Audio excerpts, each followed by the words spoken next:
Welcome to the Sharp Way Show. Yes, it is Monday, which means 7 p.m. on the East Coast. It's AMA time. Yes, ask me anything, Larry Sharp on the Sharp Way. So happy that you are with me today. And you know what I'm going to ask you, because I always do. Please like and comment and share, because it does matter.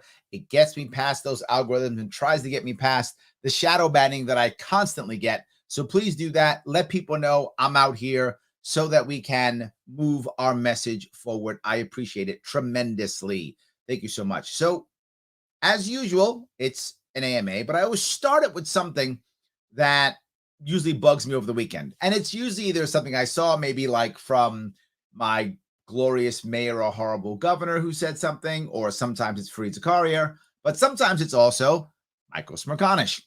And today is no different. It is Smerconish from his show on Saturday. And some of you always go, Larry, you watch CNN? Yes, I have to. So you don't have to. Otherwise, yes, so I have to. But the thing to remember is when it comes to balance on CNN, Smerconish is your best bet. He's the closest guy you're going to find the balance on CNN. Fareed's not bad. Well, he's not, okay, not bad. But Smerconish is actually pretty good. He tries to be as balanced as he can. And the evidence I will always give is, those of you who may not know, Smerconish was one of the only people to have actually in the same week guest hosted on CNN and Fox. So tough to find someone better, I guess, in that regard. But he's talking about cancel culture here, which I think is really an interesting piece here, right? It's really interesting. Let me show you what I'm talking about. And I think you'll enjoy and you'll get what I'm talking about and why I liked it so much. What was then PC has morphed into cancel culture. And conservatives, they own this ground. These sort of stories, they get lots of play on Fox. Why? Because they make for good TV and they fire people up. So this is a piece I want to bring up right away. And this is, if you notice what I asked in the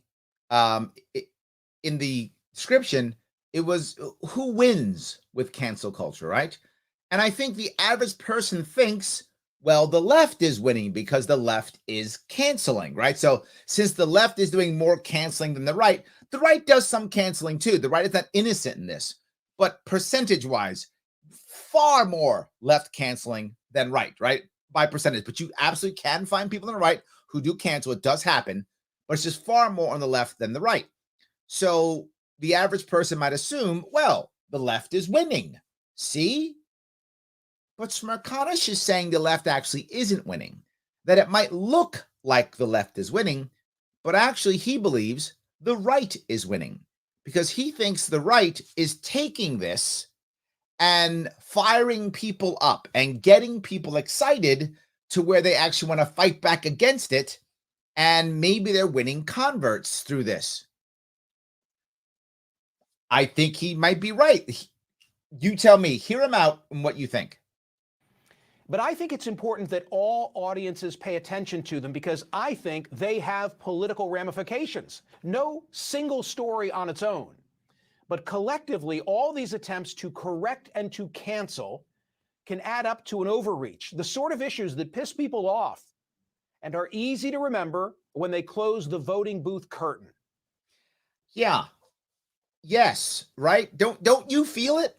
I mean, no one cares about being canceled until they're canceled, right? I was just talking to my team about, I don't know, an hour ago or so. We were chatting on the phone. We were chatting over a Zoom call, and I was talking about, a lot of comedians now who seem to have found their libertarianism, right?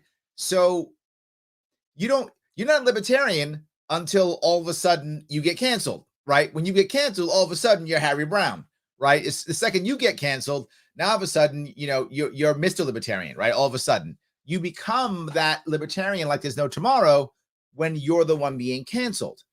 So I feel like when the left cancels someone, they don't understand us. We're not good enough at drawing them to us yet. We're getting better. So they just go to the other, and the other is the right. So I think you're taking people who either were in the middle or were just lightly left, and you try to cancel them, and then they rush to the right because they think, okay, well, they'll take me. The left is canceling me. Let me run to the right. And I feel like Smirkanish is a point here, right? Am I wrong on this one, guys? I feel like he really is. He's kind of saying what the future will bring, even though there seems to be a short-term success. Example, last week, I had the Native American second-year Yale law We student talked about who was this. browbeaten by administrators after he invited classmates to a party at a quote-unquote trap house featuring Popeye's chicken. The online reaction here on CNN was nearly 100% against him. Is that crazy? I did my entire show saying how he was right and Smirkanish was right. And Smirkanish was like on this kid's side. And his entire audience was like, nope, you are wrong. This guy's bad. He's a racist. The Native American is the racist. Okay. And me for putting him on air. Racist dog whistles. You were played like a violin. You felt for it. In other words, shame on me for not canceling him too. That's the part that I love with what Smirkanish just says. He says, shame on me for not canceling him too. And I can't tell you, of everything he said, this to me is the critical piece. Because he didn't cancel him. So this guy came to Smirkanish and said, can I just tell my story? And Smirkanish went, yeah, tell your story, man. Yeah. I try to do that too. Clearly, I'm not as popular as Smirkanish is, but I try to do it also, right? I try to let people just tell their piece, and I try my best to not cancel people. But he thinks that they should be canceled. Well, what do you do then when you're canceled? Well, then you walk away. So now you not only do you lose this guy, who I think is already right. He's part of the Federal Society, so he probably the Federalists. I'm sorry. So he's probably already on the right, but all his friends are on the right. Probably not. All the people coming to his party on the right. Probably not. All his family members are on the right. Probably not. But you're going to lose all of them now because they care about him, and they're going to feel like the left has canceled them, and they're going to run to the right now. Here's another of these stories which popped this week. The uproar over the Art Institute of Chicago letting go of all 82 volunteer docents because they lack diversity. So they let go of over 80 people in a museum because they lack diversity. I'm not sure how an individual can gain diversity, right? So you punished all the individuals. If you were going to punish someone, not that you should, but if you're going to, shouldn't you have punished, I don't know, the leadership or, I don't know, the system or the boss or something? Because if anything, they are going to have to, go through this, right? They set the system up, right? So you would think, but no, they fired the people, all 82 of them, because they weren't diverse enough. The docents, who were predominantly white, female, and wealthy, and had an average of 15 years of experience, they all received an email from the museum's executive director of learning and engagement, Veronica Stein, which explained, quote, as a civic institution, we acknowledge our responsibility to rebuild the volunteer educator program See that? in a way that allows community members of all income levels to participate, responds to issues of class and income equity, and does not require financial flexibility to participate. Now, this part, I love all of that. Everything she just said, literally she said, if I could please translate. I have really screwed up badly. I have not paid attention. I've abandoned my community completely. So I'm going to fire all of you to act like I've done something good. All of you have to pay for my incompetence. If I could translate. Because she's the one who hired them, right? She's the one who put it together, correct? So if there is a problem with equity and class income and all the things she said, isn't she the one who's doing it? Right? As a civic institution, no, you. We acknowledge our responsibility to rebuild the volunteer educator program. So why don't you? Because you're the boss, right? This is brilliant. Someone got mad at her. She said, I need to fire everybody before I get fired. So she did. Cancel culture. Very effective. So now you've made all these people angry. I want to ask you, it's a museum. How does a museum and cultural icons and the groups like that tend to get most of their money? Through donations. Through donations. From who? People who have lots of money. And many of the volunteers, they're wealthy women from wealthy families that have money. Either those women themselves have money, or their spouses have money, or their families have money, or some combination of all three of those. Or they wouldn't be there, would they? So you now, not only are you destroying your worker base with, as he said, an average of 15 years of experience, which you would think in a museum would matter, but on top of it, you've destroyed your donor base. Win and win. Win and win. The Wall Street Journal quickly pounced, declaring the museum appears to be in the grips of a self-defeating overcorrection. The world is. It has adopted the language of diversity, inclusion, and equity so completely that it was willing to fire the same upper middle class volunteers that it relies on for charitable donations. There we go.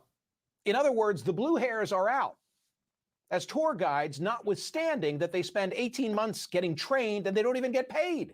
Yep. So they spend 18 months getting trained, don't get paid. Who can afford to do that?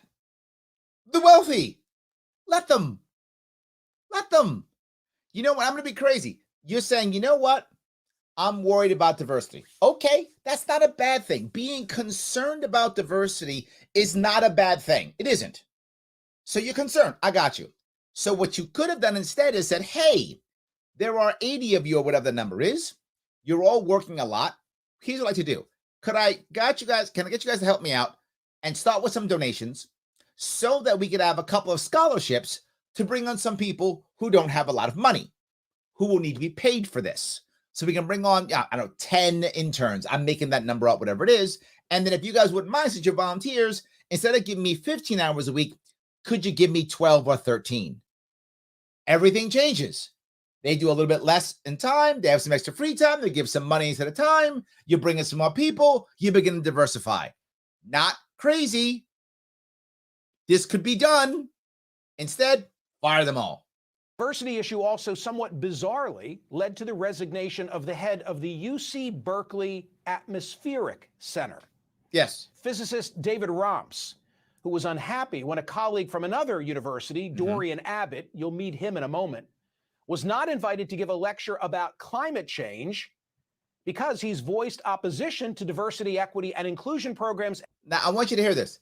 They wouldn't let him give a lecture on climate change because in the past, in other things, he was against cancel culture and against other things, not climate.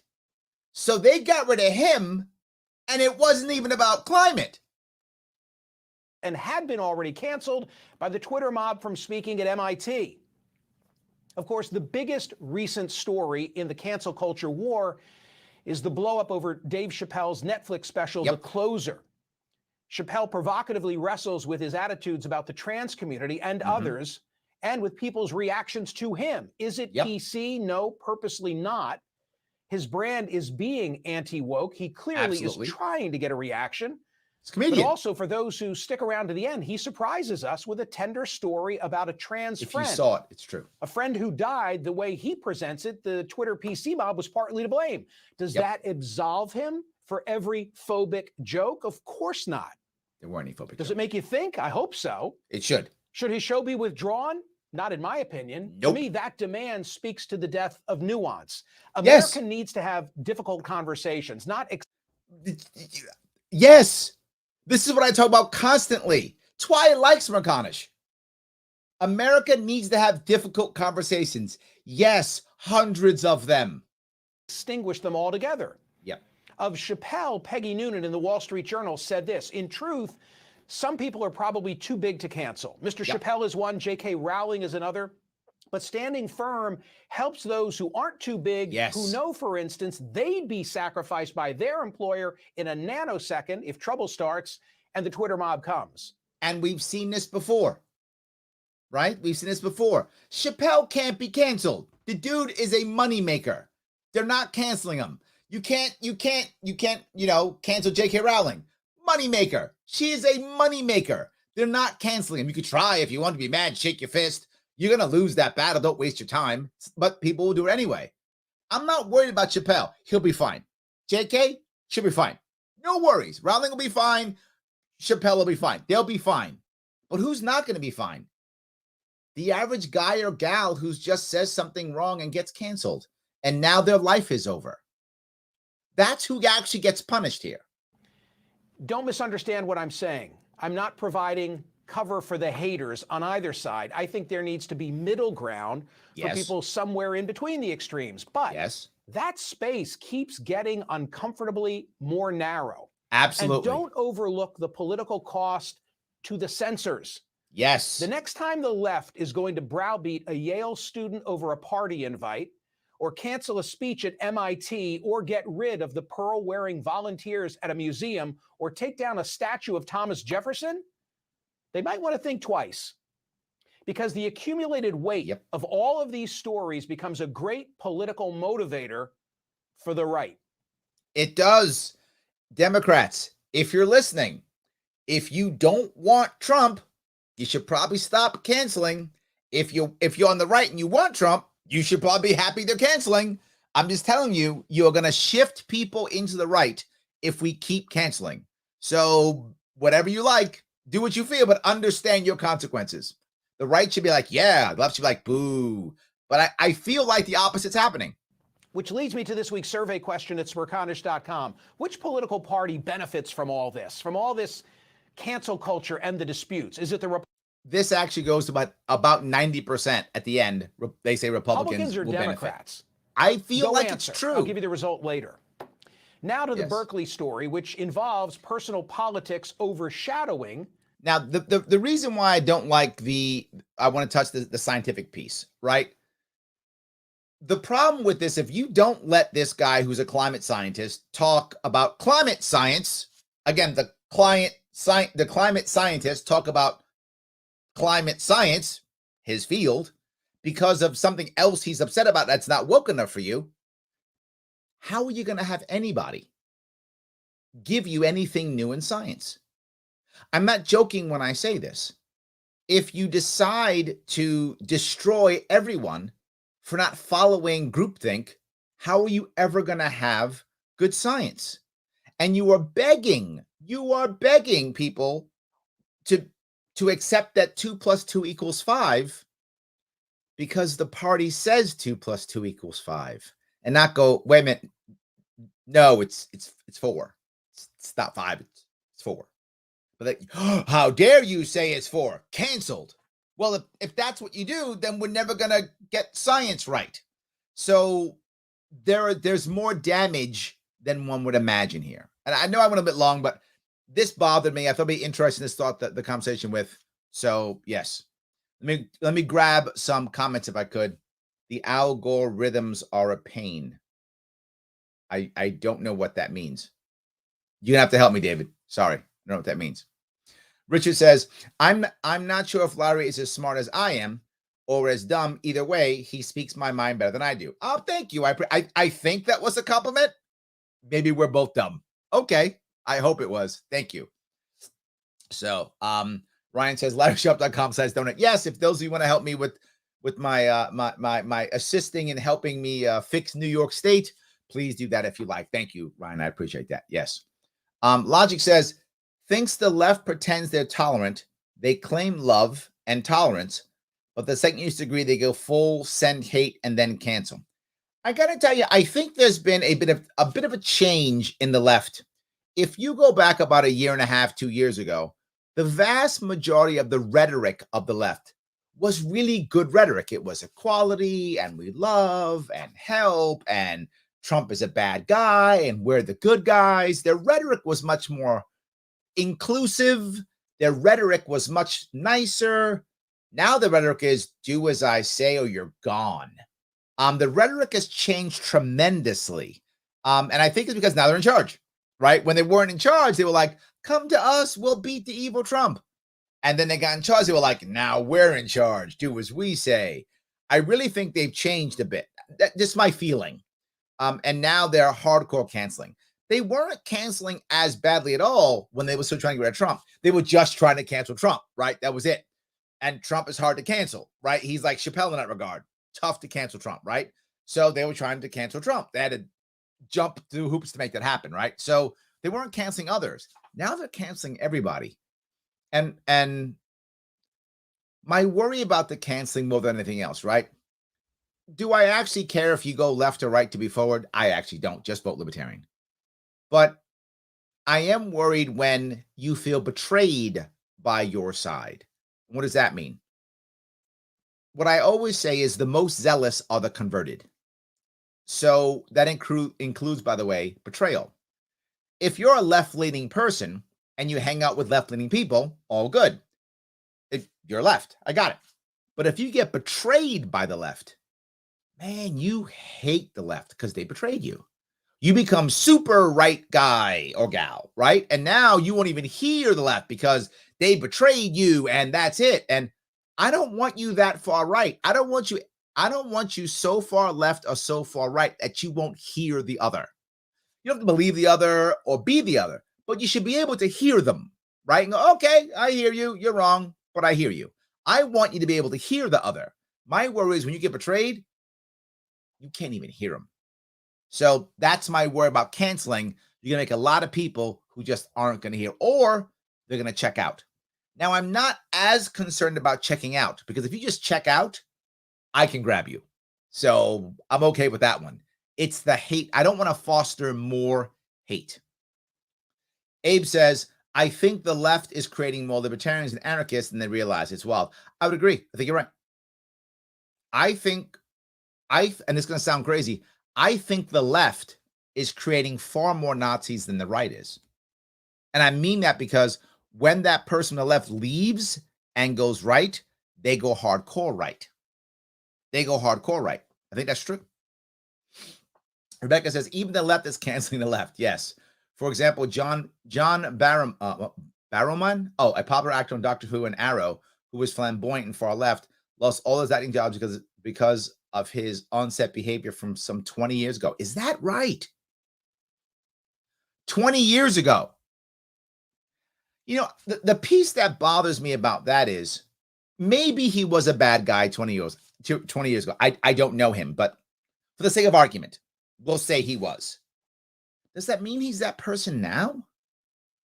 And if the only thing you have is what someone said 20 years ago, isn't that by default meaning that the person's changed? In today's world, with cell phones and video cameras everywhere, and Me Too, if John is still that bad guy, wouldn't that be happening now? So if it's not happening now, but it was happening then, isn't that literally evidence that he has become better or learned something or cares or something like that? Isn't that evidence? So now he's done better. Probably said he's sorry, I would assume, if he did. So he said he's sorry and better, and now you cancel him. Rebecca, the more we do this, people are going to say, I'm not sorry. I'm glad I did it. I'm going to do it again. Go to hell. That's what they're going to say. Because if I say I'm sorry, you still cancel me. If I get better, you still cancel me. So I'm not getting better, and I'm not saying sorry. I'm going to double and triple down, and you can't do anything about it. And guess what? Who's been doing that? All the people who can't get canceled because they don't care. You're going to try to cancel them anyway. So you say, you know what? I'm doubling down. And when they show that strength, people follow that. People follow confidence, even off a cliff. People do. And I think you're seeing it right now, Rebecca. That's a good point. Jack says, follow the narrative. Far too vague for me, my friend. Far too vague. Yeah, I think Richard and we're not that bright. You got to help us out on this one. Far too vague. Dustin says, tolerance will reach such a level that intelligent people will be banned from thinking so as not to offend the imbeciles. There's a difference, Dustin, between tolerance and acceptance. There's a difference between tolerance and acceptance and even affirmation. There's a difference, right? You're going to tell me 2 plus 2 is 5. I can go, it's 4. You go, no, it's 5. I go, okay. And I walk away. That's tolerance. That's tolerance. Okay. You want to believe it's 5? And that's fine. That's not a problem. But if you get angry at me and go, no, you must accept that it's 5. Now we have a problem. I didn't say it was 5. I said it was 4. You said it was 5. All right. I walk away. Done. That's tolerance. And that's not a problem. It's fine. But now I'm going to later say, oh, no, it's 4 when someone asks me. And then you're going to go, no, you got to say it's 5. Dude, I'm not going to say it's 5. It's 4. If you want to believe it's 5, you can say it's 5 and you can believe it's 5. But I know it's 4 and I'm going to say 4.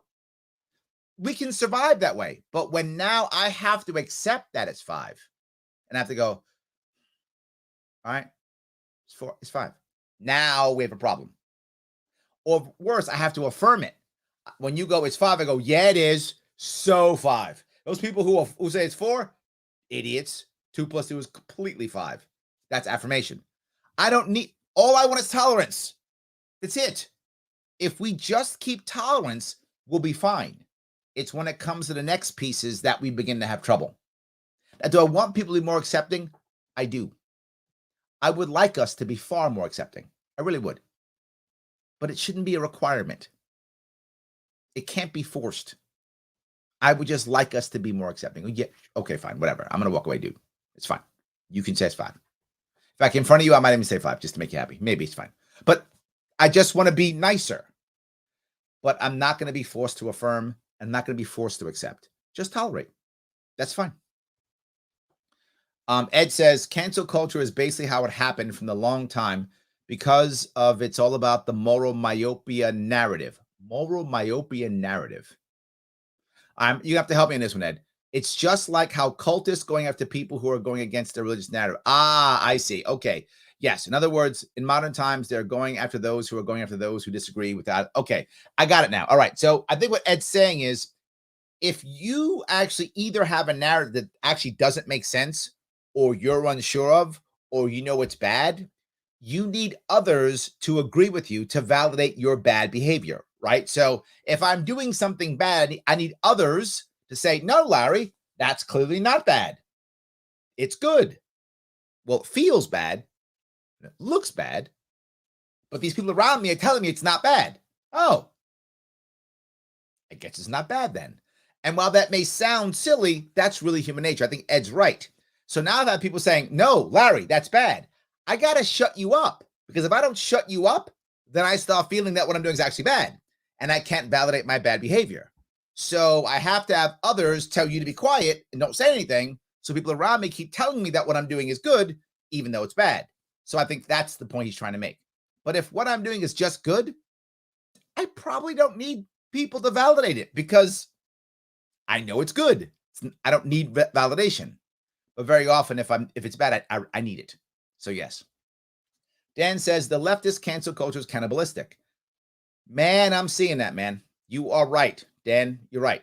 It'll kill us up eventually. The only question is how the country and culture in the U.S. change by the time that happens. You actually have hit the nail on the head, Dan. And this is why there's a time limit to this. Because at one point, the culture changes to be like this. So even if it starts killing itself, it just keeps eating itself. And I know this is a little bit off, but I think maybe you'll get it. Dan, you might get what I'm talking about here. If you've ever seen I think it's Amazon Prime series, The Man in the High Tower. It's 3 seasons.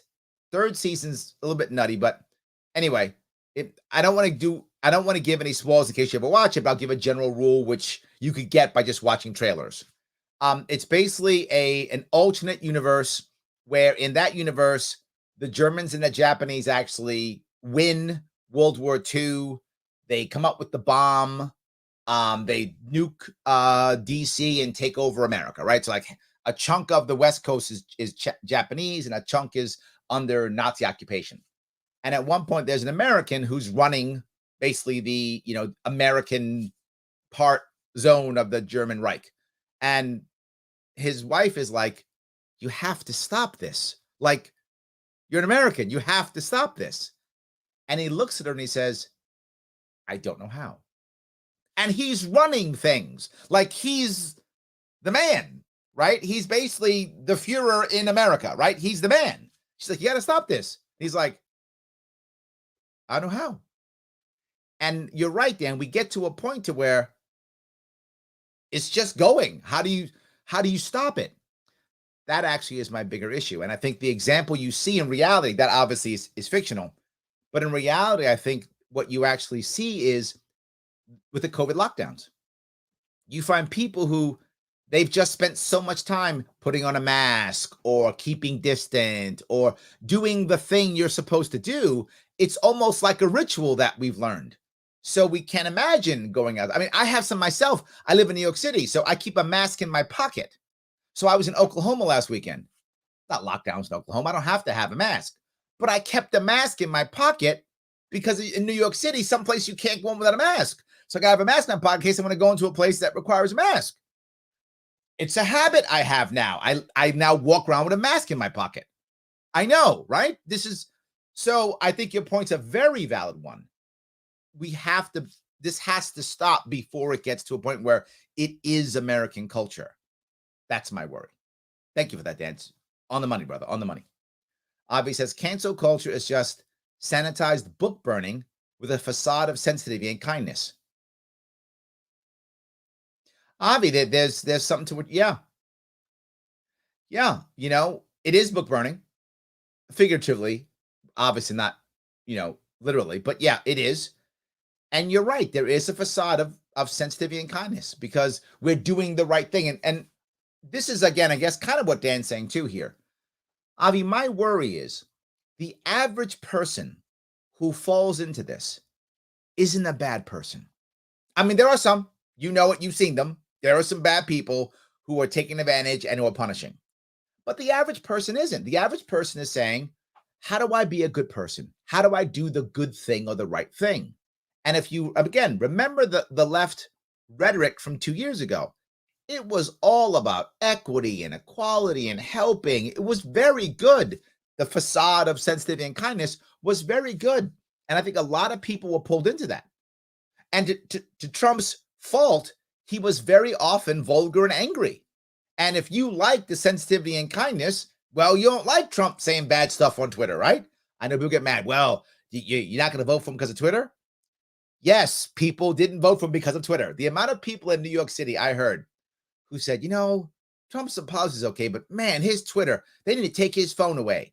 And they literally didn't vote for him because of Twitter. I'm just being clear. Some of you, I know your heads want to explode, but it's true. So that matters.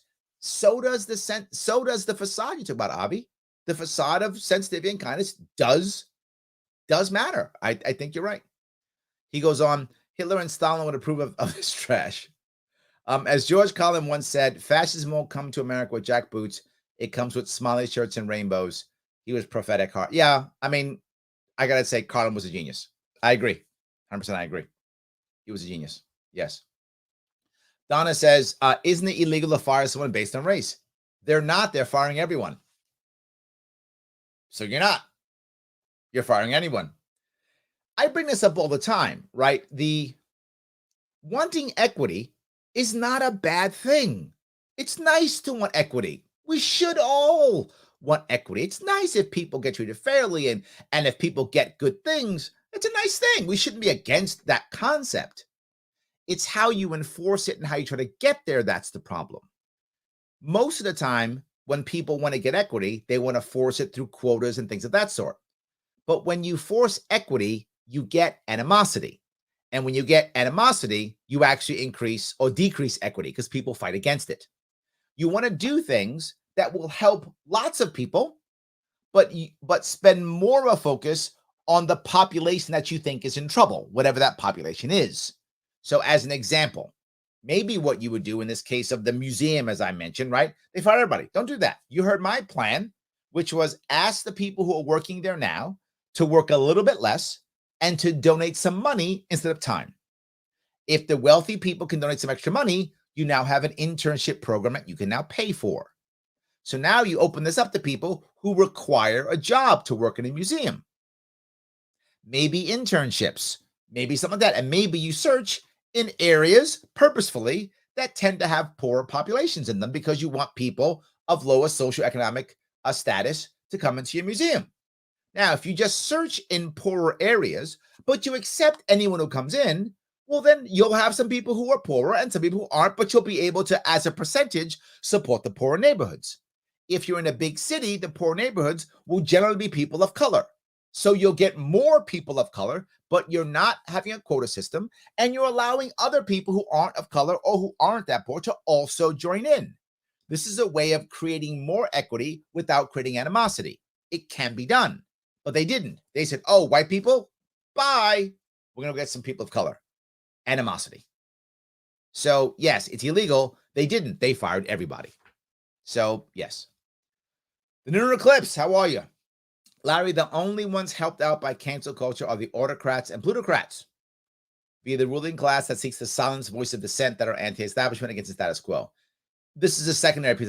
I think you're also right. I think we find that if you start, most people who are canceling are trying to retain the status quo, which isn't always autocrats and plutocrats. You're right. They are the ones who benefit the most, but the enforcers are usually those whose livelihoods come from the establishment, right? So if your livelihood comes from the establishment, you tend to enforce the establishment. That's how you're paying your bills. That's how you're putting your kids to college. That's how you're going on vacation. So you're not going to bite the hand that feeds you. So the more people we get who work for the establishment, who get a check from the establishment, a whole lot harder to fight the establishment when you're getting a check from the establishment every month. A whole lot harder. You're right. Independent thinkers will be deemed enemies of the state. They aren't already. We might already be there, Michael. Maybe. Yes. Jeff says, I love how I just heard a dude on CNN call them the blue hairs. That is good. I like that. That is good. But again, I like Smirganish. I think, as CNN goes, hard to find better, right? Hard to find better on CNN. So, all right, here. These museum tour guides were preempted. Yeah, kinda. Yes, kinda. Yes. All right, let's see if I can do this here. Everyone loves Dave Chappelle. Not everyone, but yeah, a lot do. Avi says, good on Chappelle for sticking to it to these wannabe fascists. If people like him do not stand, what chance do regular people have? This is the point, Avi. This is the point. You're right. Right? If he does it, no one can. Literally no one can. The day that Chappelle bends the knee and all the others bend the knee, when that happens, ball game over. That's it. Pack it up. I don't know where we're going, but it's not here. Yeah, I'm with you. The day that happens, ball game over. Pack it up. Totally with you. Someone's got to be able to. Luckily, some people are almost uncancelable. John says the pro-government can fix climate change crowd uses the talking point constantly. The debate is over. It's time for action. That's true. There's a great John Stossel video that counters climate change with climate scientists who laugh about their claims. He invites pro-climate change people and they refuse the debate. Well, the debate's over, John. They've said so. It's time for action. I would argue that you could do both. You could keep debating and take action. You could do both. Just saying. Couldn't you? Stop the nine science, Larry. I know. I'm a bad guy, Lyndon. I am. I'm a bad guy. It's true. So Avi says 2 + 2 = 5, you bigot. That's how, you're right. That's how that sentence ends. I should have added the other part. Yes. It should end with then bigot. Yes. I love that. David says, Larry, I'd love to get Libertarian Party of Maryland Governor nominee David Lashar for governor on your show. Let me see what I can do. Let me see what I can do about that. I as you can imagine, I am insanely busy right now. I will do my best to see what I can do. But thank you. Yes. Lepke says, I just said to my wife that Larry Sharp is very reasonable. And she said, that's because he's sharp. Oh, that's cute. Thank you. I appreciate that. Yes. Every day I wake up, I'm sharp. My kids wake up, they're all sharp too. My wife wakes up, also sharp. That's how it works. Absolutely. Bad dad joke, I know. So what? Yes. Yes. All right. Louis says you already have my vote. Thank you, my friend. I appreciate that. Yes. The Frankenstein wrong thinker. Not red pill, not blue pill. Time to get gold pilled. Well, I like that. Yes. Yes. I'm pretty sure he meant the algorithms. Oh, thank you, Jeff. You're right. He meant that. Thank you. I should have realized that. You know what? Me and you, we're not that bright. What are you gonna do? I appreciate it. That's why I need guys like you to lock me on. I appreciate that. Yes. Sam says, I was canceled by the left about 2 years ago because I parted ways over AOC. Wow. I would argue that no one benefits from cancer culture. I like that, cancer culture. One big split and no communication to the other side. Yeah, see, you've hit this, Sam. That is my long-term concern, is that as you get canceled, you tend to not go back and even talk to the other. And then here's the other part. If I cancel you, Sam, if I'm like, Sam's the worst person in the world, he should lose his job, or whatever I do to get you, how do I ever accept what I did as being bad? Right? I have to hold on to that belief, because if I don't hold on to that belief that Sam really was that evil guy and I had to cancel him or the world was going to end, if at one point I realize, you know what? No, he wasn't that bad of a guy at all, and I really shouldn't have tried to cancel him. I have to look myself in the mirror now and accept what I did, which was pretty goddamn cruel and wrong. I have to accept that now. Man, that's not easy. It's easier if I just go, Sam's a bad guy. That's a whole lot easier, right? Than me having to go, he's not. Maybe I'm the bad guy and I did something wrong. And maybe I should pick up the phone, call Sam and say, I'm sorry and I was wrong. Maybe I should do that. Oh, that's way hard. So easy. Just go, no, Sam, bad guy. Deserved it. Way easier to do that. So you're right. And I think that's also what helps, wrong word. That's also what enhances the no communication. Because how do I close that gap? You see me constantly talk about this. We have to keep communication open. And some of you have heard me say this before. If you want to be happier, you have to be able to forgive. I know that's not easy. Avi's ready to yell at me now. I know that's not easy. I get it. It's not easy. It's still better if you can. Because if you can forgive, if people know that you'll forgive, if I know Sam's forgiving, there's a better chance I'll go to Sam and go, dude, I was so wrong. I should have never done that. I was wrong. If I know Sam's vindictive, I'm not going back. That guy's going to hit me in the head with a bat. I'm not going to go there. Sam's waiting with a bat for me. I'm not doing that. But if I know he's forgiving, better chance I'll come back. The sad part is it's hard to forgive when people hurt you, particularly deeply, particularly when you're betrayed. So hard to forgive. So people don't. I don't blame people for that. I just wish people could be more forgiving. But man, when it stings, when the people who you thought were on your side backstab you, man, does that hurt? Man, does that hurt. So I get it. JGJ, is canceling a good thing? Maybe. Proper standards are what makes society flourish. Insanity brings society to its knees. It's an interesting question. Proper standards. You know, I'm not against that idea. I'm not against that because you call them standards, not rules or regulations, right? I'm actually okay with culture having a standard. And if you don't go with the standard, that people are going to point out and go, that's not our standard, right? I get that. That's not necessarily a bad thing. I'm with you. But that's not what's happening. Someone's not breaking the standard and we're like, whoa, why are you breaking our standard? We accept this as our standard. You're not doing this. We're saying you've broken our standard. Now you are evil and no longer deserve to have a happy life.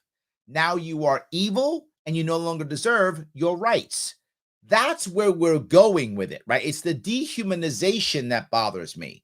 But I actually don't have a problem if someone's like, no, we have a standard and we expect X, Y, and Z. And if you don't do the standard that we expect, you're going to get some social backlash because we don't like the thing that you did. That's human and that's okay. And that's normal. I agree with you. That's kind of what makes a society flourish. I agree with you.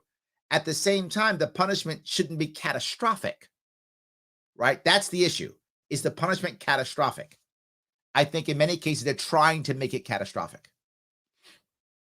So Jericho says, I also saw a giant shift in the amount of white males that felt very alienated by the left and that being more extreme. Yes. Oh, Jericho. Yes. I mean, I was once joking. I was like, man, if I was a white guy, I think I'd be a Trumpster, right? I was thinking that, right? Because I felt bad for my white male friends. I did. I felt bad for my white male friends. Like, wow, this is like beat up a white guy day or something, right? And I feel bad for him. And look, wealthier people, more of them by percentage are white. I get that. That's our country. I got it. So when you're thinking about a wealthy person, you're often thinking about a white guy. That's true. That's most of the wealthy people in America are white men. That's true. Accurate statement. Does that mean I punish all white men because most wealthy people in America are white men? I guess yes. But the problem is the wealthy white men don't care what I think. They're wealthy. So the only people who get hurt are the non-wealthy white men, who I shouldn't be angry at. They're not the wealthy. That makes any sense, right? If my goal is to be angry at the establishment, if my goal is to yell at the rich people for crushing the world, if that's my goal, I got it. You're mad at the rich people, but then be mad at the rich people. Then if that's your goal, being mad at the white guy because most of that population is white and male, you're only hurting the white males who aren't in that population. Those are the only people being hurt. So why would you do that? And sadly, Jericho, you're right. We are doing that. It's a problem. Yes. The Frankenstein wrong thinker. Sorry, Grace and Redemption has been canceled. Let's reinstate it. How about that? I want to bring it back. Yes. Louis B says, I mean, in my comedy, when I say something offensive and someone gets offended and tries to chastise me, I do like Donald Trump did and double down, triple down. Yeah, you're right. So now you make someone be even harsher than they were. I agree. Yes, 100%. All right. Let's see here. Dustin says it's better to let better ideas beat the bad ideas in open market. You know, sometimes in the short run, that doesn't feel good, Dustin, but you're right. In the long run, it does work. Not always in the short run. In the short run, sometimes violence is the right answer. It works for the short run, right? I don't have any money. Pull my gun out. Point at Dustin. Give me your wallet. Dustin gives me his wallet. I've got money. Short run, that totally worked. I didn't have money. Now I do. Violence works. Well, right after that, I'm going to have a problem. Me and Dustin's going to have some problems, and things aren't going to go well for us. That's not going to end up well. But short term, did it solve my problem? It did. Long term, it's a problem. I think you're right. The problem is people understanding that and accepting that in the long term, right? That's the issue. And of course, the number one issue is what Pete says, $28.9 trillion national debt. Kind of more important than cancel culture, right? However, this is the problem, Pete. You're right. This is more important. However, if we spend so much time hating each other, which is what cancel culture does, to Sam's point, this is what cancel culture does, we don't think about the debt. We're so busy hating the other person that we don't bother thinking about the debt, which is affecting us all. We are literally having a duel on the deck of the Titanic because some guy stepped on our shoe while we were trying to get to the lifeboats. So, Pete, you stepped on my shoe, trying to get a lifeboat. That's it. Let's have a duel right now. Pistols at 15 paces. Meanwhile, the ship is sinking. Other people are getting a lifeboat. That's it. I am offended. Pistols at 15 paces. You're like, yeah, pistols. And if that doesn't work, swords. You don't care. Let's fight. The ship's going down. The lifeboats are over there. But we're going to duel. And the worst part is a crowd is getting around us and watching us duel when they should be getting in lifeboats or saving the ship or something. They're watching me and you duel when they should be jumping in lifeboats or doing something or patching the ship up or whatever, not watching us duel. But we are. Absolutely. Yes. All right. So I'm going to grab this here. Yeah, Jeff's mad at you. Damn it, Pete. Thank you, Jeff. I appreciate that. Yes. So All right, Rebecca says, off-topic question. That's okay. This AMA. Ask whatever you want. How was the event with Spike Cohen?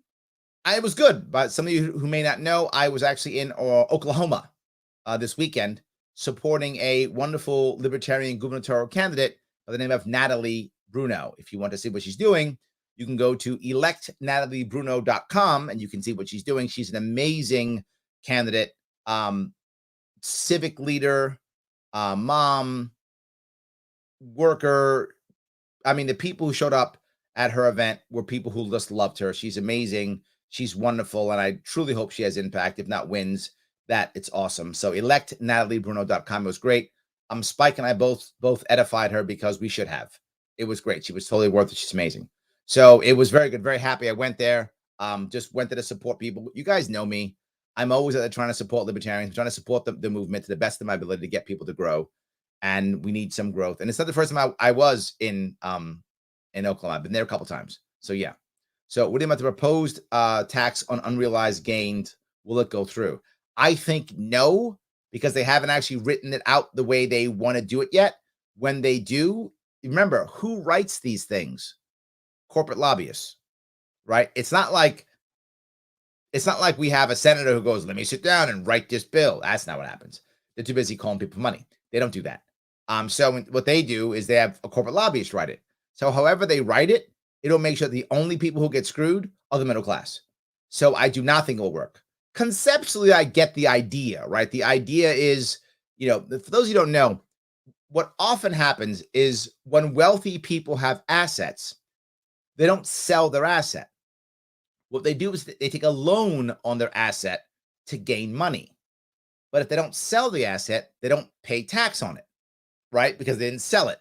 That's a tactic that many wealthy people use. So I have this huge thing. I don't sell it. I'll take out, a loan on it, and I don't have to pay tax on it. The problem is that's what a mortgage is.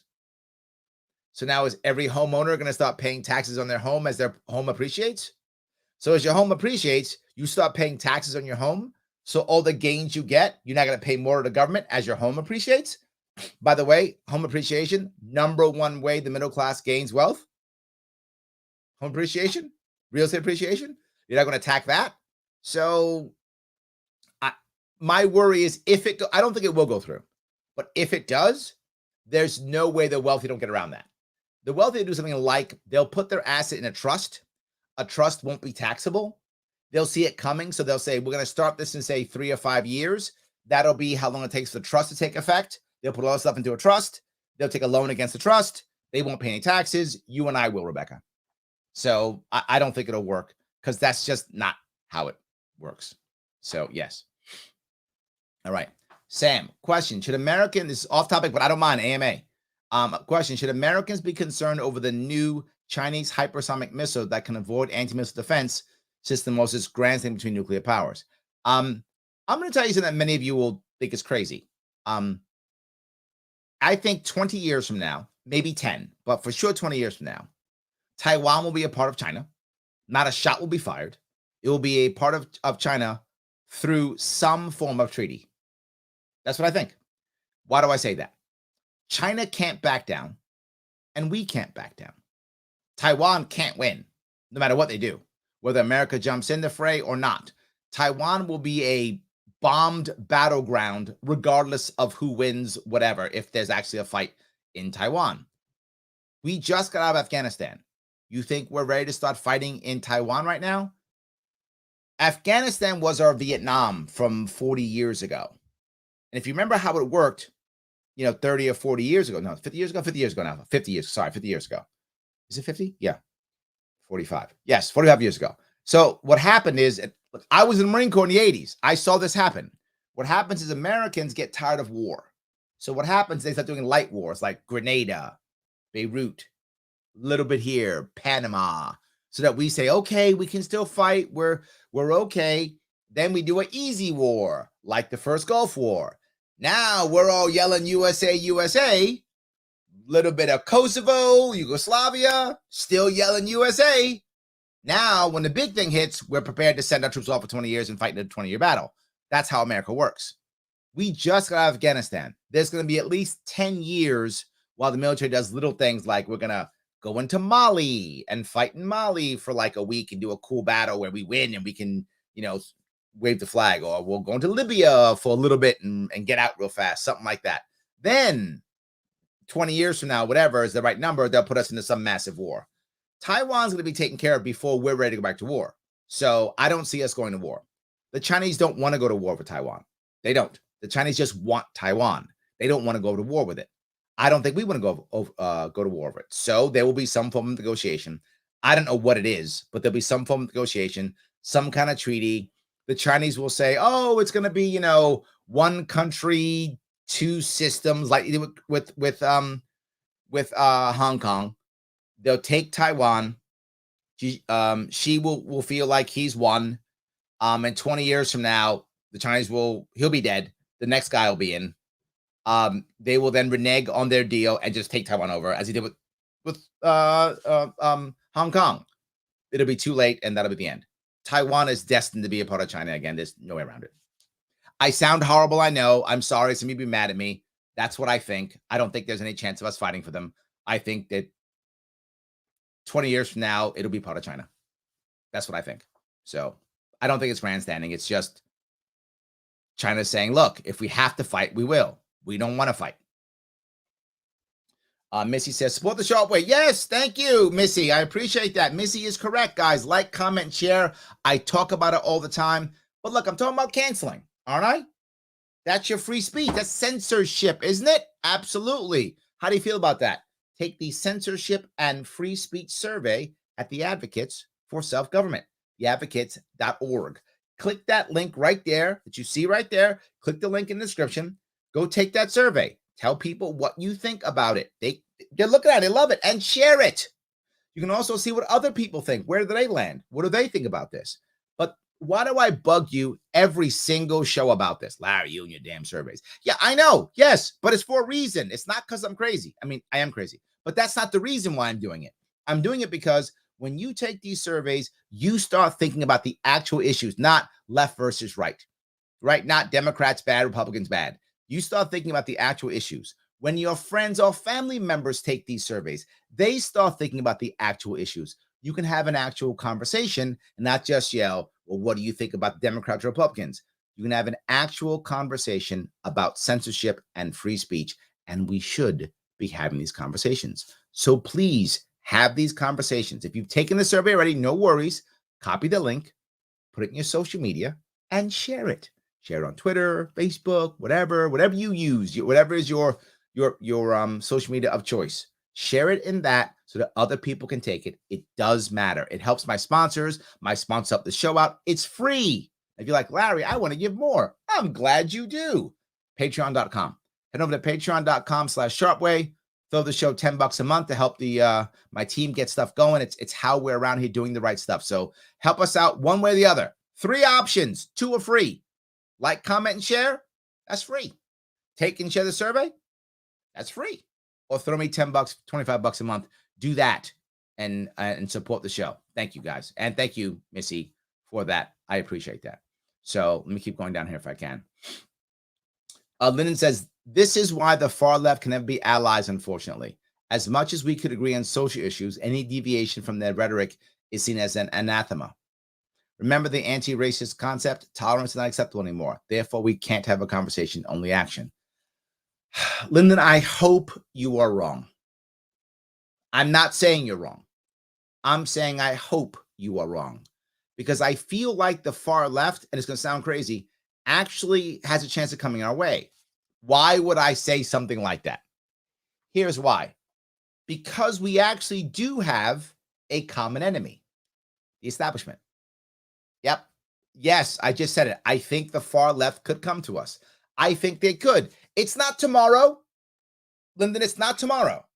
But I think they can, because eventually they're going to see the establishment is the enemy of both of us.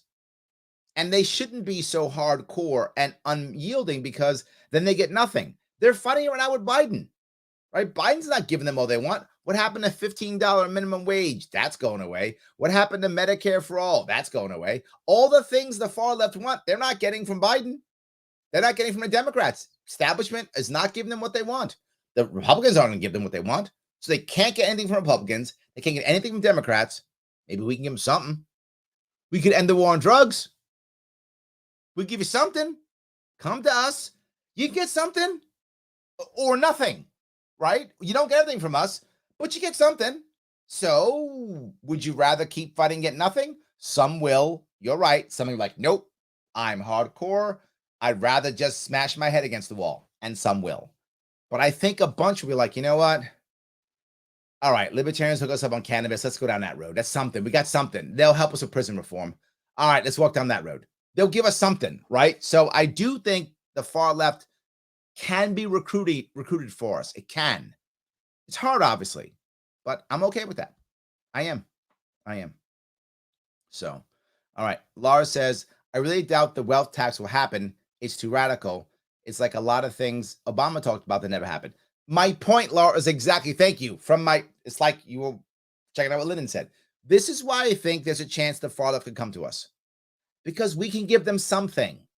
Establishment Democrats will give them nothing. They'll talk a lot, but they won't actually give them anything. They just talk a lot. Yes. All right. John says, it all ties back to good ideas should not require force. Example, higher gas prices punishment. Yeah, absolutely. 100%. So, all right. So if I can go through here if I can. All right. Torrance says, no one took cancel culture more seriously than Nazis. Torrance, look at you.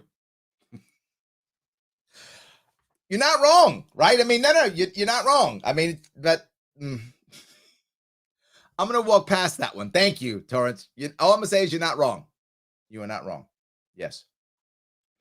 All right. Craig says, HBO Max has a good documentary narrated by Monica Lewinsky called 15 Minutes of Shame on cancel culture and what we could do to sway it. Ooh, I like, all right, there we go. Little HBO Max there. I like that. Thank you, Craig. I appreciate that. Yes, absolutely. Thomas says, liking, commenting, and sharing from work. Thank you. I love LS for NY. Thank you, my friend. I appreciate that. Yes, absolutely. Let's see here. We cannot accept this is the new norm. Larry, I refuse. I'm with you. I think we shouldn't. That's my worry, though, right? If we don't have enough people, the thing that is unfair and still true, and this is, we need executives to stand up and say something. Well, all right, we got, this guy or that guy to say something, this senator or this congressman. People don't care. It's totally unfair and still true.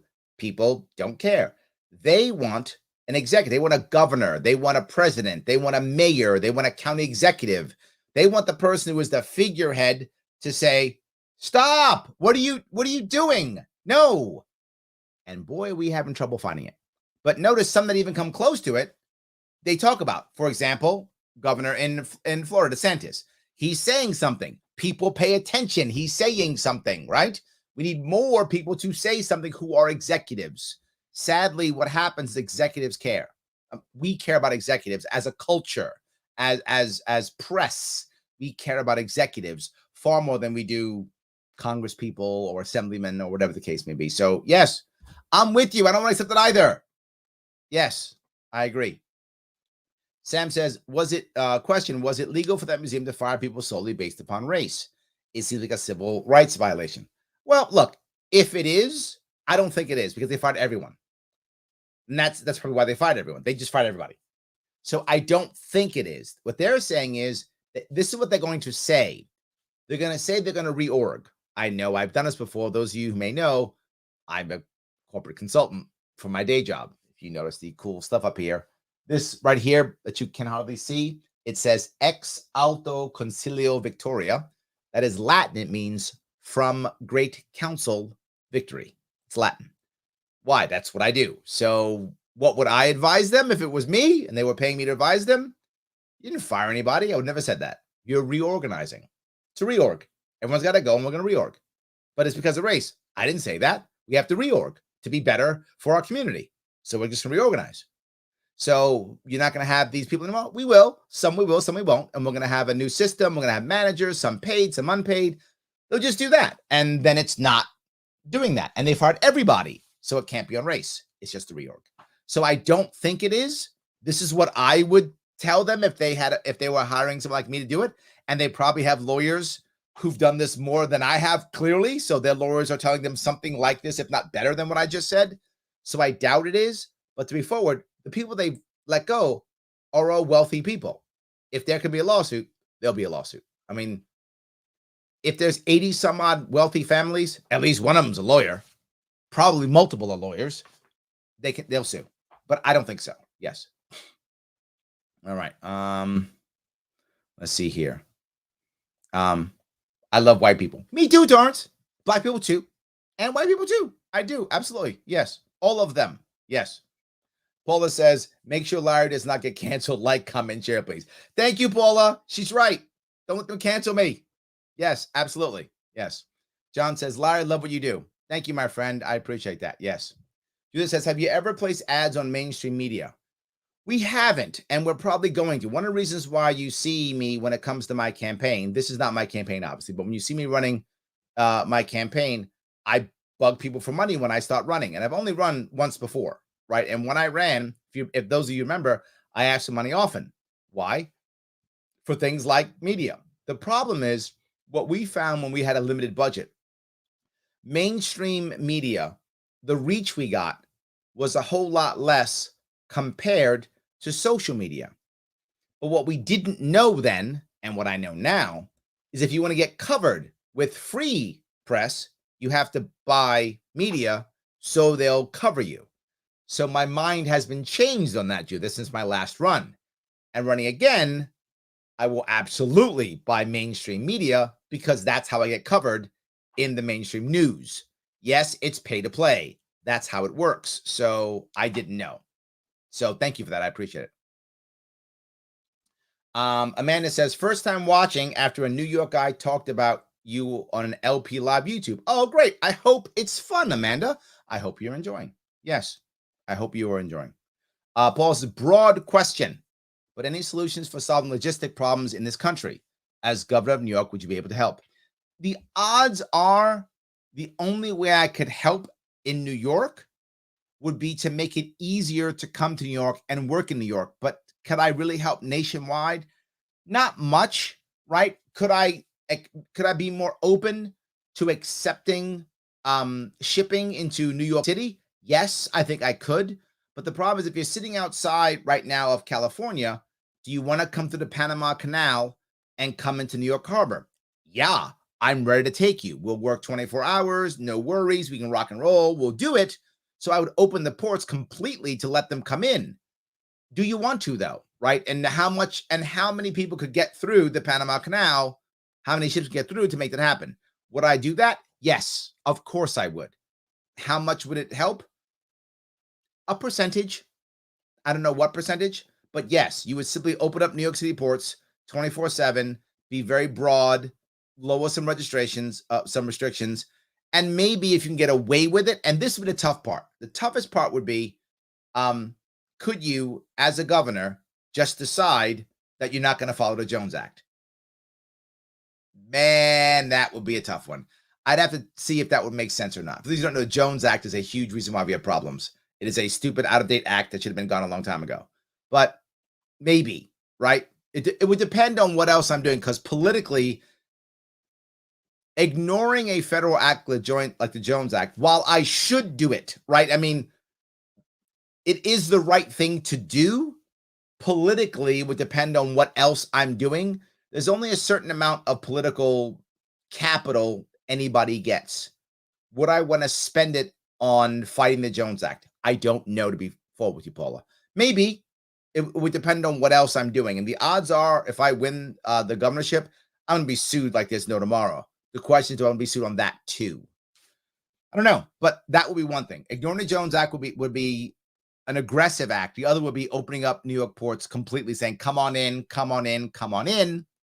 That would be something we could do also. So that's how, and of course, talking about it, right? Doing what I'm doing now, using the bully pulpit to talk about it. I think that could work. So yes. All right. So yeah. David says, what? Payola in politics? Saying it so. David, yeah, it is literally pay to play. Literally. 100%. Yes.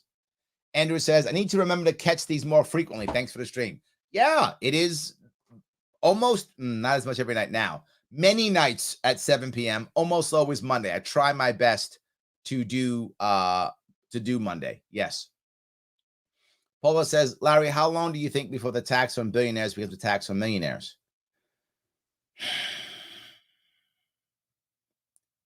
I think right away. I mean, right away. Billionaires have a lot of money, right? I mean, they're billionaires. So they can, if they're going to have to pay, sake of argument, you're a billionaire, you're worth 20, 30, 40 billion dollars. You're going to have to spend an extra $500 million in taxes. I'm making that number up, whatever the number is. You could easily pay some law firm $10 million to stop that.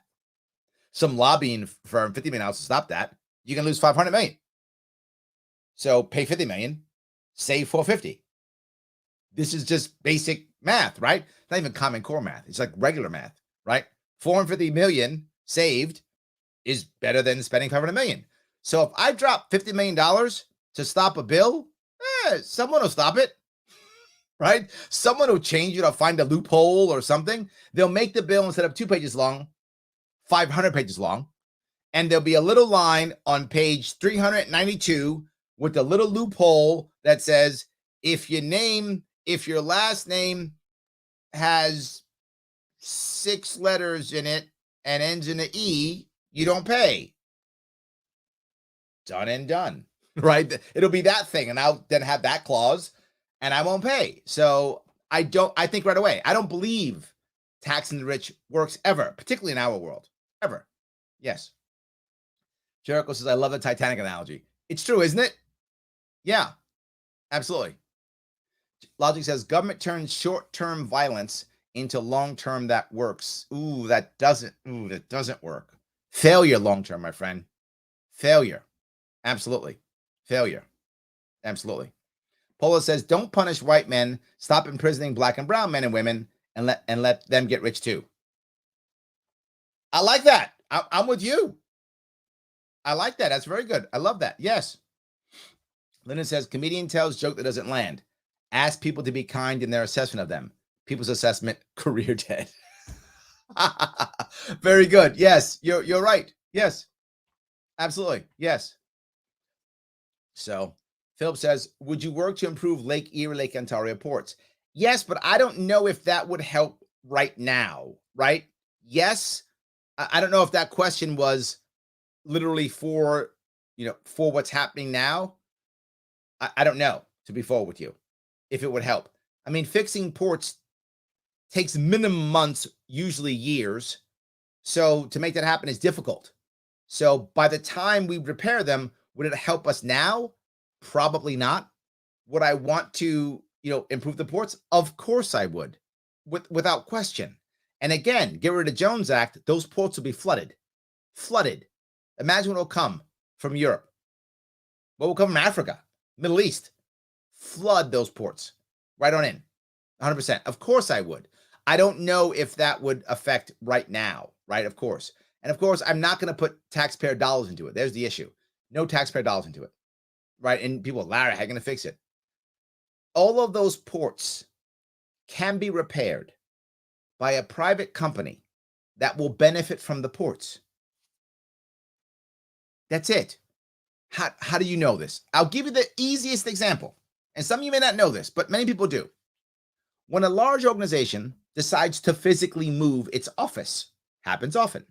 We're going to move our headquarters into Manhattan or whatever, and they're going to, lease out three floors in an office building, right? Kind of thing happens. Big company needs 3 floors in an office building on Park Avenue. They do that. They literally spend months and millions of dollars refurbishing the 3 levels.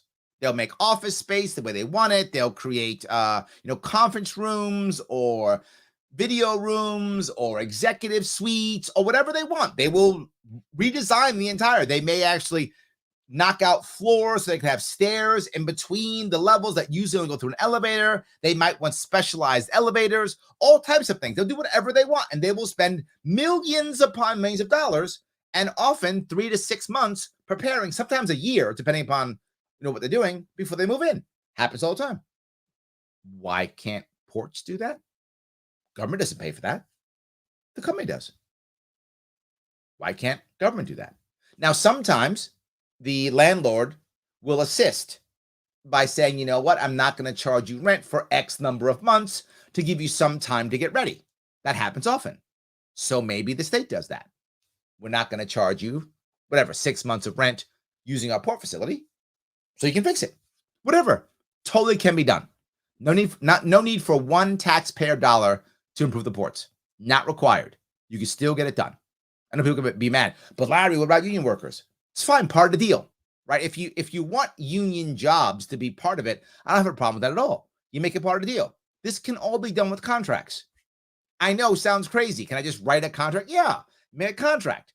I expect X percent of the workers to be unionized, whatever that percentage. And maybe you negotiate. Maybe like, we don't want any, and we want all. Okay, what do you, 50%, 75%, 25%? To be forward with you, Philip, I don't know what the culture of port labor is. This is something I'm ignorant to. So I'd have to know what the culture is to know what that number is, whatever that number is. Is this going to be, more or less, whatever? That's fine. We'll have a conversation. But it can be fixed without any taxpayer dollars. There are examples of this all around the world. So we can do that. So yes. All right.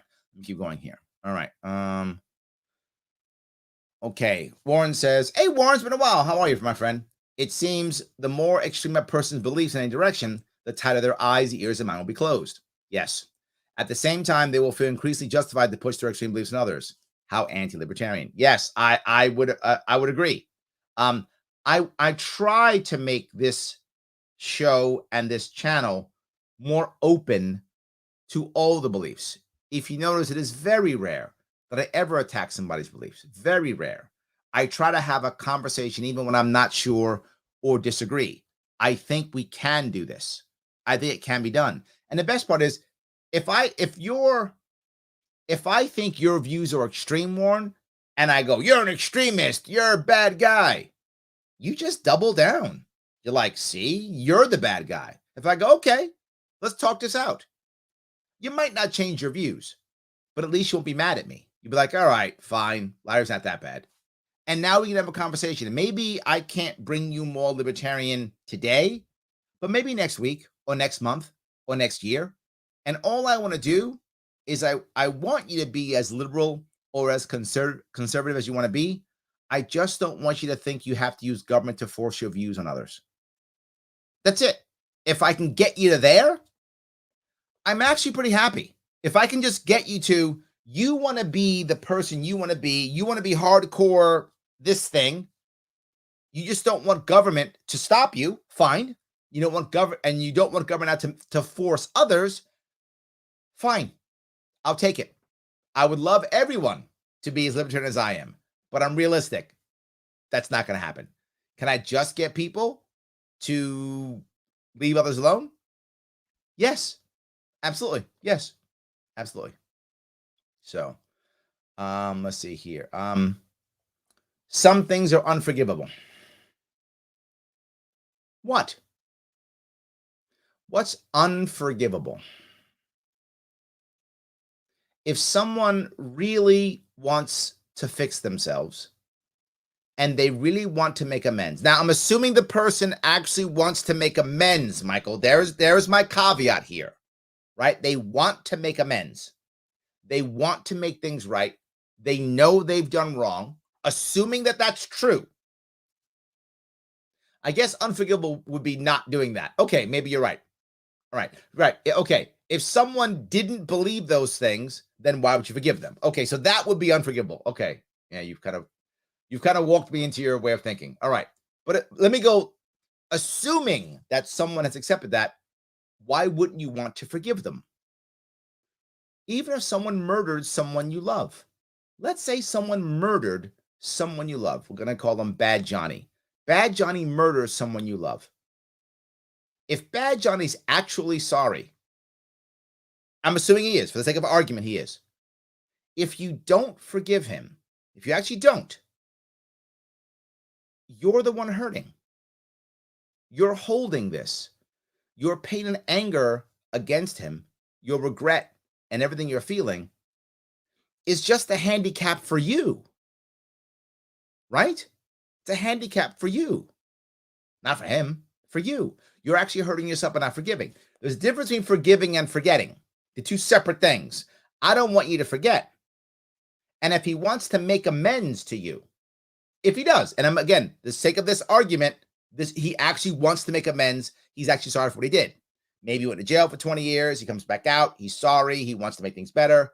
If you don't forgive him, you're holding on to the pain and the anger. It's actually hurting you more than him now. So I would still forgive him. You might not want to be around him. You might not want to forget. I got that. That makes sense, right? You may not trust him. Okay, I'd buy that too. But I would still try to find it in my heart to forgive, because then I get to let go. Now, whatever happened in my life, if I can forgive that person, I can still move on, if that makes sense.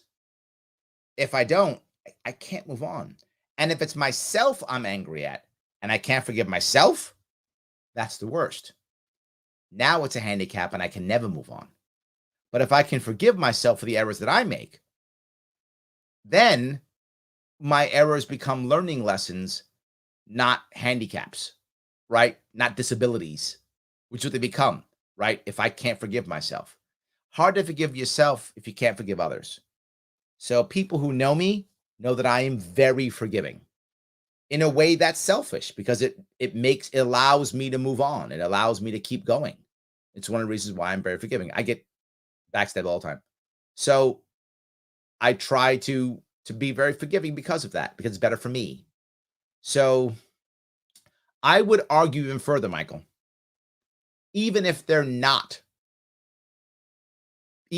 sorry, still better to forgive.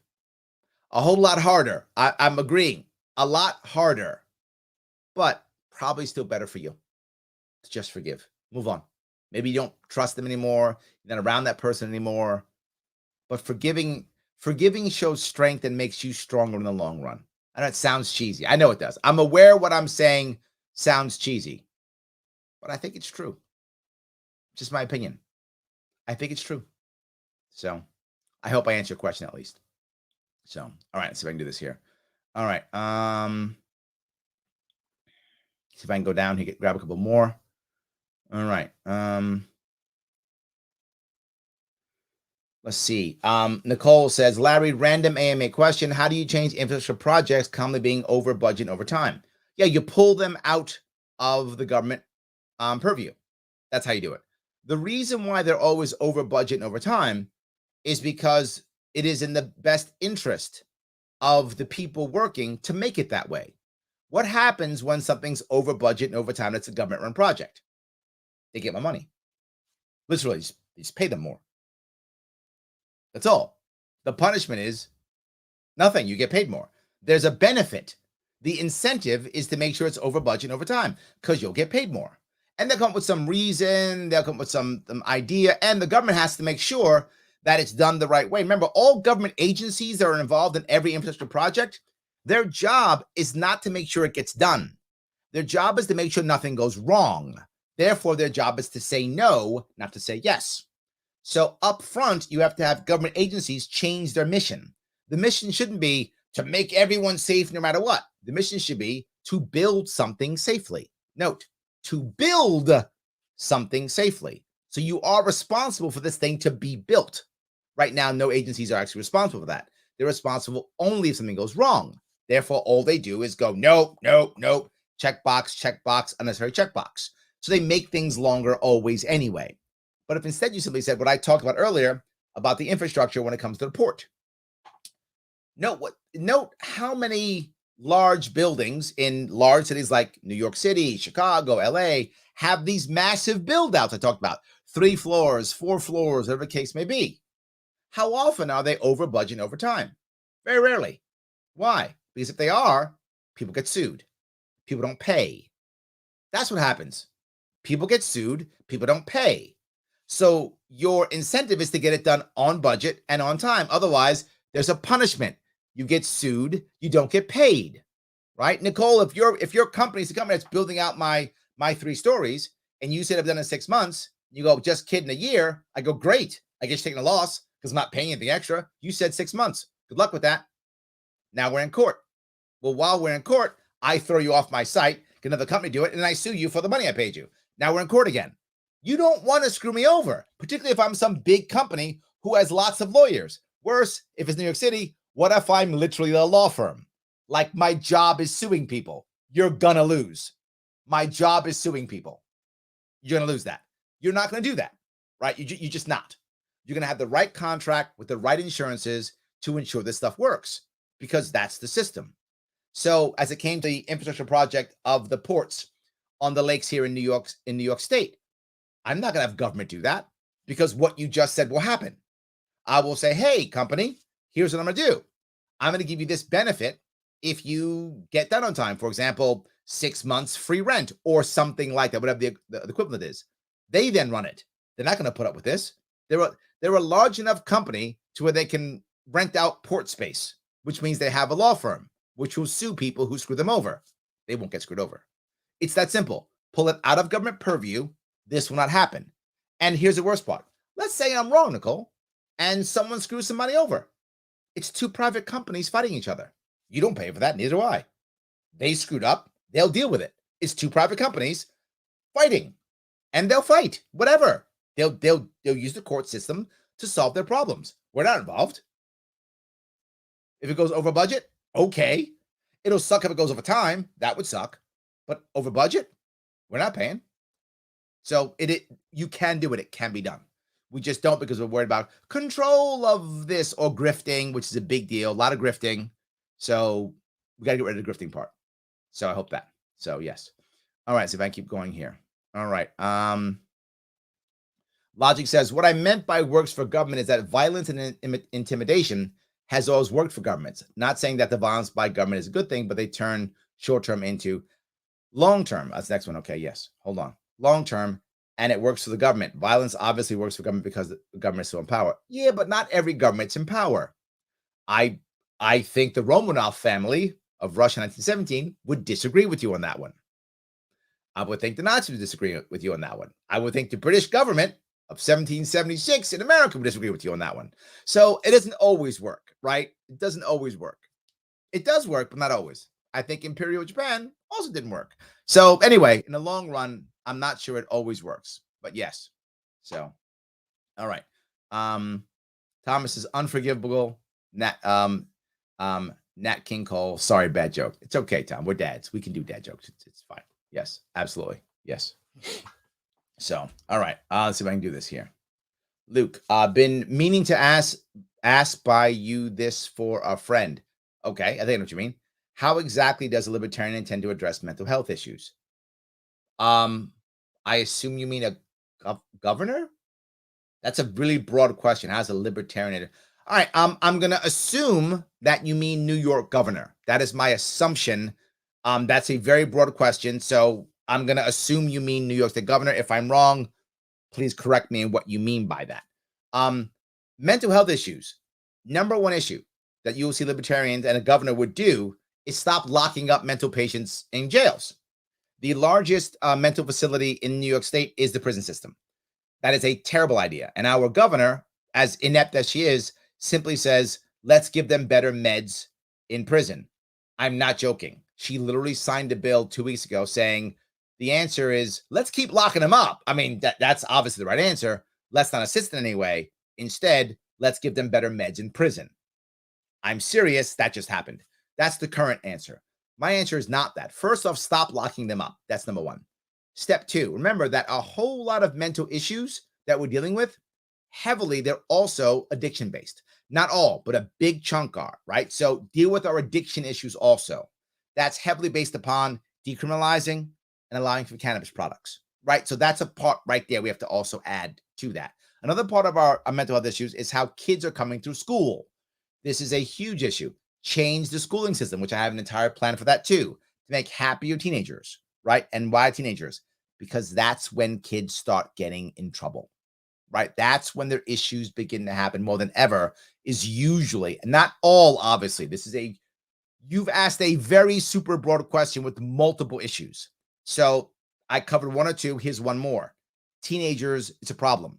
If I remember my stats right, the most unhappy person on the planet, regardless of demographic, I'm sorry, regardless of environment, regardless of culture across the world, is 15-year-old girls. Most unhappy.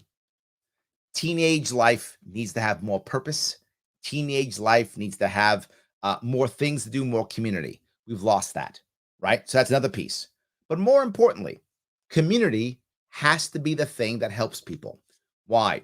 Second chances is what most people with mental health issues need. They need a second chance, because once you have a mental health issue, usually it crushes you for a short period of time, whether that's through prison, which sadly is common, or through institutionalization, also common, or just knocking you out of the world for a while, right? Either you go into your own bubble in your own home, or into homelessness, or whatever the case may be, but you pull yourself out of that community that's moving forward. The goal is getting you back into community, right, with people who actually care about you, not being serviced by the state. When you're serviced by the state, they simply pacify you, usually with drugs, but sometimes with some, light touch therapy. But people stay in the system forever. That's not helpful. I want you into community. How to do that? By supporting community.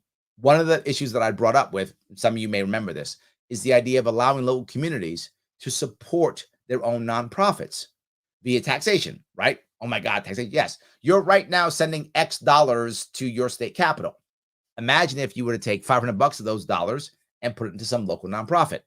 And the response I always get is, well, what's $500 going to do? Nothing. But what about when you have 1,000 people who give $500? 10,000 people who give $500, which is money they're losing anyway, right? Look, you're paying your taxes anyway. So don't go to your state capital, go local. Why would you go local? Because local people know the local problems. And is the mental health issues in your problem, is this an issue with addiction? Is this an issue with veterans coming back into your community? Is this an issue with a combination? Is homelessness a part of this? Each community has different issues with mental health, which are focused in different areas. Well, your community will know our biggest mental health issue in any given place, in this case, is with the homeless population. Okay, let's focus on that. Again, how do you get equity without animosity? The largest chunk of people who have that problem, you bring them together, you start solving those problems. That's how you do it. You stop doing check boxes from state and national capitals. You start having local communities support the people who need to be supported. The people who give you second chances are not the government or big business. In fact, big business has policies that pushes those people out so they don't give them a second chance. It's the local entrepreneur, the local diner, the local shop. They're the people who give you the second chance, right? And something else, a community center that begins to grow and fix people, whatever the problem is that needs to be fixed, those people often come back. If they're very successful, they write checks because they remember, they go, this is the organization that saved my butt, and now I'm successful, so I am throwing a bunch of money at them now because I respect that. But let's say you're not super successful. You'll put your time in. And whatever the problem is, whether that's schizophrenia, whether that's PTSD, or whatever the mental health issue is, if you've got around it, you know how to handle the other person because you were there. That's how you do it, right? You don't go to some resume with someone who happens to only have a doctorate degree and they think that's the only answer. That's an answer. But a better answer is the facility is run by that person, but the workers there have all been in the same spot. And they know what it's like to get over there. They know what it's like to lose family because of mental illness. They can deal with that issue. So that's how you fix it. It's a long-term cultural change that government is not doing a good job of. I hope that was helpful.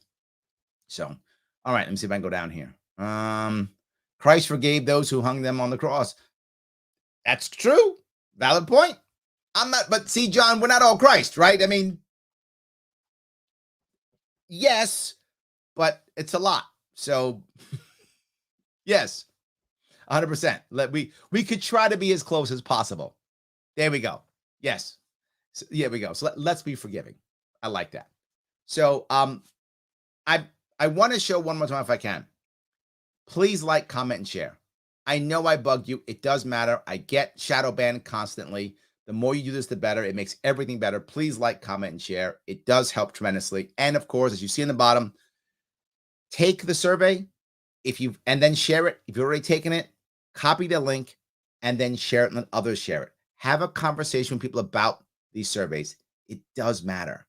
People really like it. You start having conversations. It does matter.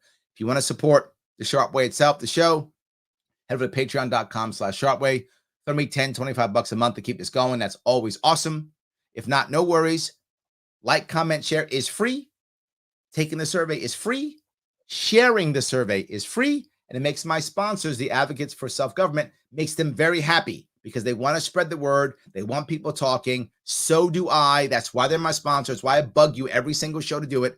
Please share. Please take it. It does matter. Guys, I would say thank you so much for tonight, the time you gave me. I appreciate it. Great questions. I hope I answered the most of them to the best of my ability. I hope I was able to give you good answers. I will see you all tomorrow at noon, by the way. Tomorrow at noon, I'll be doing a free solution. I will see you all very soon.